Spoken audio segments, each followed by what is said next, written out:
Assalamualaikum warahmatullahi wabarakatuh. Assalamualaikum warahmatullahi wabarakatuh. Perkenalkan, nama saya Amelia Yuliana Putri dengan NIM 211350055. Perkenalkan, nama saya Akbar Maulana dengan NIM 211350078. Di sini kami akan sedikit menjelaskan tentang sejarah dan pemikiran Buya Hamka dan Kiai Haji Hasan Mustafa. Selamat menyaksikan.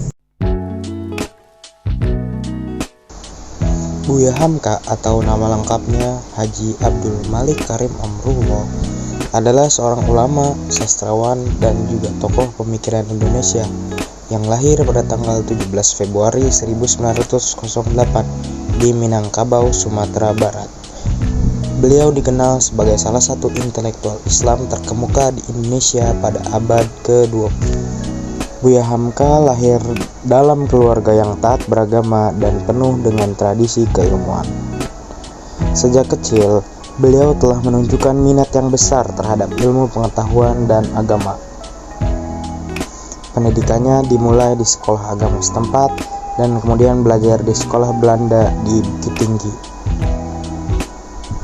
Pada usia muda, Buya Hamka sudah aktif dalam kegiatan keagamaan dan sosial masyarakat. Pemikiran keagamaan Buya Hamka sangat dipengaruhi oleh ajaran Islam yang toleran dan penuh kasih sayang.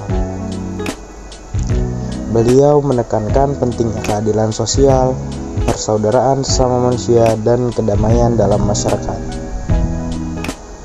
Salah satu karya monumentalnya adalah tafsir Al-Quran yang dikenal dengan tafsir Al-Azhar, yang menunjukkan kedalaman pemahaman dan interpretasi beliau terhadap teks suci Islam. Selain sebagai ulama, Buya Hamka juga dikenal sebagai sastrawan yang produktif.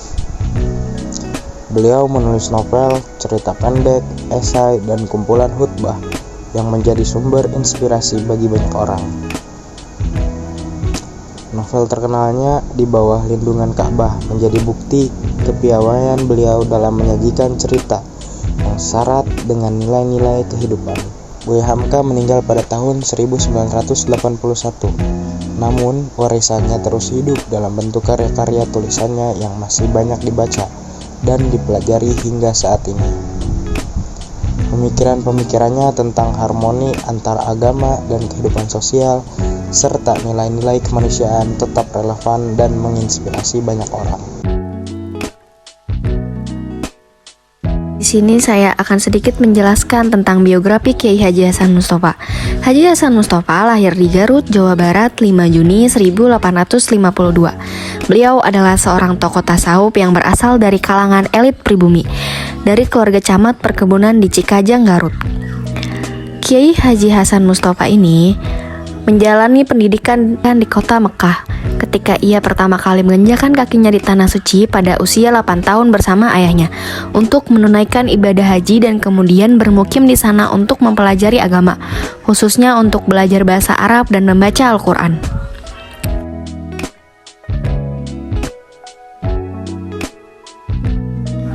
Kemudian, sejarah hidup Haji Hasan Mustafa salah satu di antaranya bisa diperoleh dari karyanya yang menyisipkan tentang perjalanan hidupnya. Dalam salah satu karyanya disebutkan bahwa beliau mempunyai kedekatannya dengan sosok Christian Snoeck-Hurgronje.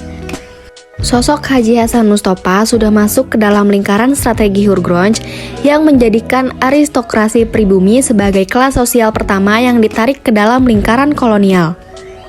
Pemikiran Kiai Haji Hasan Mustafa adalah ajaran makrifat. Bagi Haji Hasan Mustafa, makrifat adalah suatu hal yang wajib dipelajari dan diketahui bagi semua umat manusia yang sudah mukallaf dan balik. Semua manusia mau tidak mau harus bermakrifat pada Allah Subhanahu wa Ta'ala.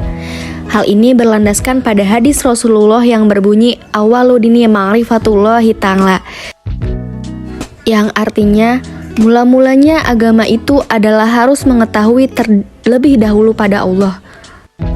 Selanjutnya, Hasan Mustafa mengingatkan tentang pengertian dan pentingnya ilmu, bahwa artinya ilmu itu adalah pengetahuan, tapi bukan hanya harus tahu pada syarat sahnya ibadah saja, tetapi harus mengetahui makrifat pada Allah dan Rasulullah.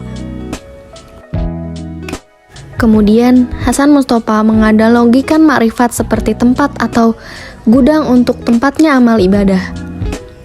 Melakukan amal ibadah artinya kita sedang mengumpulkan perabotan dan hiasan rumah, meja, kursi, lemari, dan lain sebagainya. Sementara makrifat diibaratkan kita mempunyai bangunan rumah yang kokoh. Dengan adanya makrifat, kita bisa menempatkan perkakas dan perabotan yang telah kita usahakan dengan susah payah ini bisa ditempatkan pada tempat yang layak dan pantas. Kemudian, hal ini dapat memberikan dampak pada orang yang menempati rumah tersebut menjadi merasa lebih nyaman. Karena logikanya kalau kita punya perabotan yang bagus dan mahal, jika tidak ada tempatnya, maka barang-barang tersebut menjadi tidak berharga dan tentunya bisa cepat rusak dan lapuk. Akhirnya tidak bisa akan diambil manfaat dengan sebaik-baiknya, dengan tidak akan memberikan kenikmatan seperti yang diharapkan.